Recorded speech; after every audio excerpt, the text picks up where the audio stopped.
never slow up, no I don't take shit. I got no love for the fakeness. If you wanna play tough and wanna hate this, I'll always show up. I don't ever slow up, no I don't take shit. I got no love for the fakeness. If you wanna play tough and wanna hate this, I'll always show up and make a statement. I don't ever slow up, no I don't take shit. I got no love for the fakeness. If you wanna play tough and wanna hate this, I'll always show up and make a statement. Everything. CEO Ducati mengakui bahwa ada jarak antara GP24 dan GP23, dan performa Marquez tidak boleh dibandingkan dengan pebalap resmi. Perjalanan MotoGP melintasi Amerika Serikat tentu memberikan beberapa pelajaran menarik.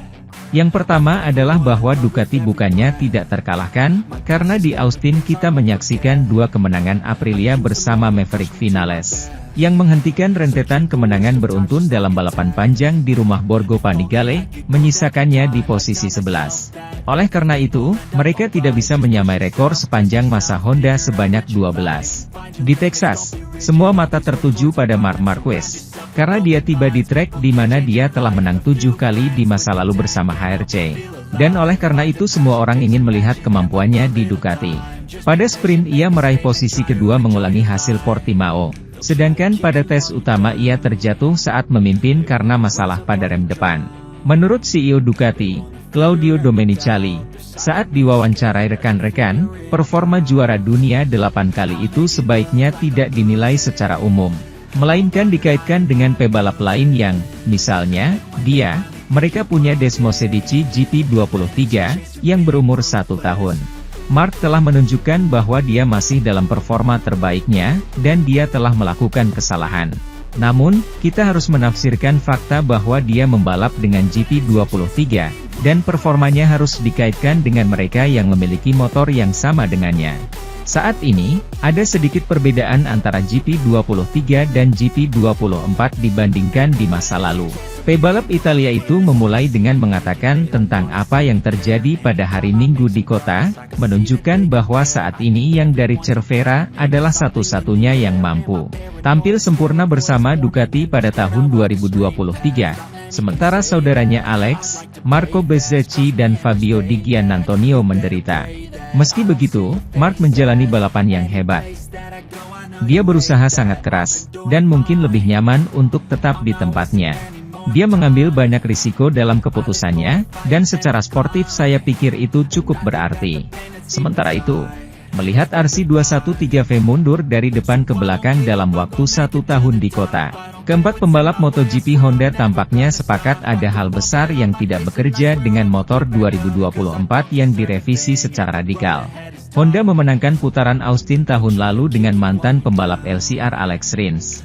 Tapi setahun kemudian, satu-satunya yang selamat, Dair Honda, Luca Marini, finish terakhir di sprint race, P17, dan Grand Prix, P16. Rekan satu tim Marini di Repsol Honda Joan Mir dan Takaaki Nakagami dari LCR tersingkir di kedua balapan. Sementara itu Johan Zarco terjatuh pada hari Sabtu sebelum dipaksa mundur dengan masalah teknis pada hari Minggu. Sementara itu, RCV juga berada di urutan terbawah untuk sebagian besar latihan dan kualifikasi. Kami melihat bahwa kami sudah sangat jauh, kata Mir usai sprint. Ini adalah trek yang positif untuk motor ini di masa lalu dan sekarang kami tidak memiliki hal positif apapun. Tahun lalu itu adalah motor yang bisa berhenti dan dengan rem Anda bisa berbelok. Kemudian kami akan mulai meminta terlalu banyak tentang bagian yang baik ini, dan kemudian memulai kehancurannya. Tapi sekarang Anda tidak bisa membuat perbedaan bahkan pada bagian pengereman. Jadi kami sedikit tersesat karena kami tidak memiliki keunggulan di area manapun saat ini. Hal baiknya adalah kami memiliki konsesi. Kita harus mengambil jalur yang benar-benar berbeda dalam hal pengembangan. Kita harus mencoba menghadirkan segala sesuatu yang baru. Bukan hanya mesinnya, jelas Marini. Kami kesulitan di mana-mana. Kami perlu memahami mengapa semua orang mengalami kemajuan pesat dibandingkan tahun lalu. CEO Ducati, Stefano Domenicali, memberikan apresiasi kepada performa Marc Marquez, Terlepas dari hasil gagal finish dalam balapan seri ketiga MotoGP Americas 2024. Pembalap Gresini Racing itu menunjukkan sisa-sisa kejayaan sebagai raja kota setelah tampil kompetitif sepanjang akhir pekan lalu. Marc Marquez konsisten bertengger di peringkat 3 besar sejak sesi latihan, posisi ketiga, kualifikasi ketiga, hingga sprint kedua. Pemenang MotoGP Americas 7 kali itu bahkan sempat memimpin balapan pada hari Minggu, 14 April 2024, kemarin. Padahal, Marquez tampil dengan motor yang tidak utuh. Benturan dengan Jack Miller, Red Bull KTM, membuat salah satu komponen aerodinamikanya terlepas. Meski demikian, Marquez tetap berbahaya. Apes, saat posisi pertama sudah didapat, dia terjatuh sendiri dalam momen pengereman. Ini menjadi hasil gagal finish kedua secara beruntun bagi Marquez di balapan hari Minggu yang memperebutkan poin penuh dalam kejuaraan. Ajaibnya, peringkat Marquez di klasemen MotoGP 2024 tetap lebih tinggi daripada pembalap bermotor Ducati Desmosedici GP23 lainnya. Seperti diketahui, Marquez mengendarai motor Ducati musim lalu. Bagian inilah yang lebih menjadi perhatian Stefano Domenicali, orang nomor 1 di Ducati, dalam mengevaluasi penampilan Marquez kemarin. Marc menunjukkan bahwa dia masih berada dalam kondisi prima dan dia melakukan sebuah kesalahan, ucap Domenicali. Akan tetapi, kita harus menginterpretasikannya dengan fakta bahwa dia berlomba di atas GP23 dan performanya harus disandingkan dengan mereka yang memiliki motor sama dengannya.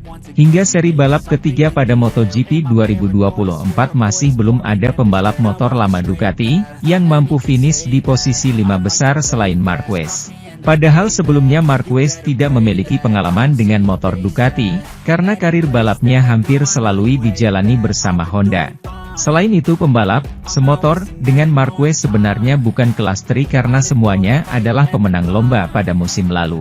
Meski demikian, si semut dari Cervera itu mampu membuat perbedaan lebih besar di lintasan.